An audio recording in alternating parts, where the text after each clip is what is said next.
School का बस्ता छाप मिला है, स्कूल का बैग, बच्चों के लिए शिक्षा पलायन। अगर शिक्षा रुकेगी नहीं, शिक्षा चलेगी, शिक्षा बढ़ेगी, शिक्षा पर अगर नौकरी होगा तो निश्चित रूप से उस परिवार का विकास होगा, पलायन ऑटोमेटिक रुक जाएगा। नमस्कार, अभी हमारे साथ खास बातचीत करने के लिए बिहारीगंज विधानसभा से भावी प्रत्याशी दिलीप कुमार यादव जी हैं। पहले तो सर हमारे चैनल में आपका स्वागत है। आपके चैनल को बहुत बहुत धन्यवाद।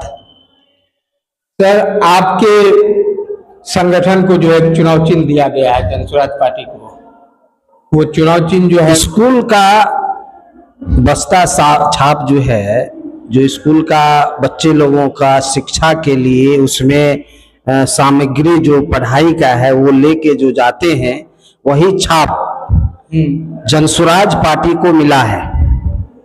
जो बेरोजगारी की दूरी करना, बेरोजगारी पर पलायन की बात जो माननीय प्रशांत किशोर जी करते हैं, तो इनको जो छाप मिला है बहुत बेहतर छाप मिला। पहले भी जो उपचुनाव हुई थी उसमें भी यही छाप मिला था, बैग, स्कूल बैग छाप जो उपचुनाव हुई थी, जिसमें 10% वोट मिला था, जो कि बीजेपी को कई वर्ष लग गए 10% लाने के लिए बिहार में, लेकिन जनसुराज पहली बार 10% का वोट इनको मिला था। वही छाप था स्कूल का बस्ता छाप। क्या कहना चाहेंगे जनता से?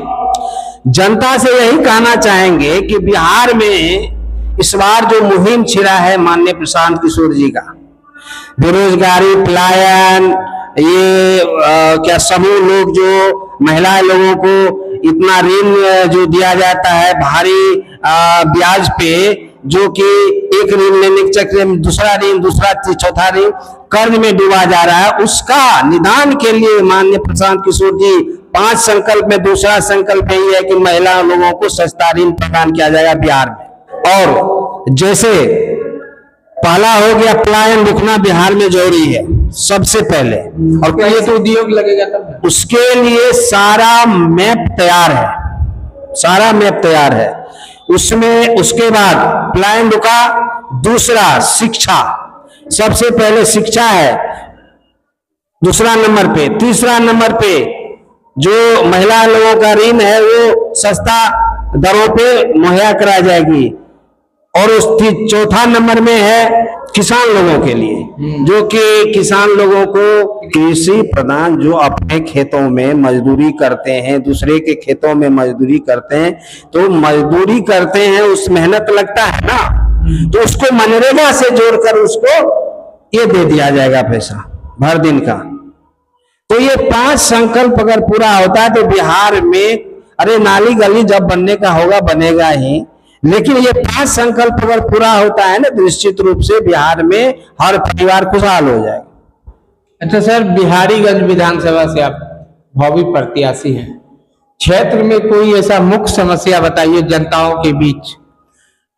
मैं विगत 20 वर्षों से उस क्षेत्र में हूं और राजनीतिक परिदृश्य में जो मैं देखा हूं बिहारीगंज विधानसभा में, राजद हो, जदयू हो, बीजेपी हो, एक टर्म जदयू आए, एक टर्म राजद आए, एक टर्म बीजेपी आए वोट मांगने के लिए, और जो वहां से प्रतिनिधि बनते हैं उसके बाद शुद्धि लेने के लिए एक बार भी नहीं जाते हैं आम जनों के पास कि भैया तुम बनाए हो, मुझे यहाँ का प्रतिनिधि जिताए हो वोट देकर, और क्या दिक्कत है, क्या समस्याएं हैं, ये भी उनसे सुनने के लिए, उनसे जानकारी लेके नहीं जाते। हम तो हर क्षेत्र में जाते हैं, कई क्षेत्र में विगत 2-3 महीने से लगातार दलित क्षेत्र हो वगैरह, जब ये आंधी तूफान में हर कम से कम 1200 परिवार के दलित परिवार में मैं गया हूं, और एक भी जगह ये जो क्या बोलते हैं 3 डिसमिल जमीन वाली बात है, 2-2 लाख रुपया जाति जनगणना की बात है, किसी को नहीं मिला। और ये हस्ताक्षर अभियान के तहत मैं सबको पर्चा कर दिया हूं हस्ताक्षर करा के कि भैया यदि मेरी सरकार बनी बिहार में तो सबसे पहले आप लोग विश्वास करके सदस्य बने हैं, इसीलिए हस्ताक्षर अभियान के तहत आपको मैं दे दिया हूं। सबसे पहले आप लोगों को लाभ मिलेगा तो सबको लाभ, लेकिन आप लोगों को सबसे पहले हम लोग लाभ देंगे जिनका हस्ताक्षर अभियान किए, क्योंकि नीचे तबके के लोग जितने भी हैं, महादलित, दलित, अति पिछड़ा, इनको ठगने का काम किए हैं यहाँ के जनप्रतिनिधि, चाहे मुखिया हो, सरपंच हो, वार्ड सदस्य हो, विधायक हो या यहाँ का एमपी हो। सारे लोग कभी भी ये देखने के लिए नहीं जाते वोट लिए राजा बने दिल्ली पटना में सोए हुए, भैया कम से कम क्षेत्र में जाओ ना, देखो ना, उसकी शुद्धि लो ना। मैं तो कोई विधायक मंत्री हूं नहीं, क्योंकि हम 20 साल से लगे हुए हैं क्षेत्र में, कोई भी समस्याएं दिक्कत होती तो मैं जाता हूं। मुझे ये नहीं है कि विधायक बन के ही मैं सेवा करूं। अगर विधायक यहाँ की जनता बनाए तो निश्चित रूप से इन लोगों का कायाकल्प होगा। उसमें भी माननीय प्रशांत किशोर जी का जो मुहिम है, निश्चित रूप से इस बार 25 में देखते हैं कि सरकार बनने जा रही है, बनेगी सरकार 110%, क्योंकि बदलाव जरूरी है। बिहार में ये आम जनों में ये आ चुका है कि ये नीतीश कुमार जी जो है ये हमेशा जो कहते हैं वो करते नहीं, क्योंकि एक तरफ दारू और शराब को बंद कराते, दूसरी तरफ प्रशासन से वो चालू करवाते। ब्लैक मनी के तहत वो पैसा उनके तक पहुंच रहा है। कहां कहां पैसा पहुंच रहा है कि जनता नहीं जानती, जानती है, लेकिन सरकार में, पावर में जो मन सो कर रहे हैं। ये चीज नहीं चलेगी इसमें बिहार में। मैं खुले आपके कैमरे पे कर रहा हूं कि निश्चित रूप से इस बार 25 में वो बदलाव होगा जो आज तक नहीं हुआ है। इस बार बदलाव तय, निश्चित 110%।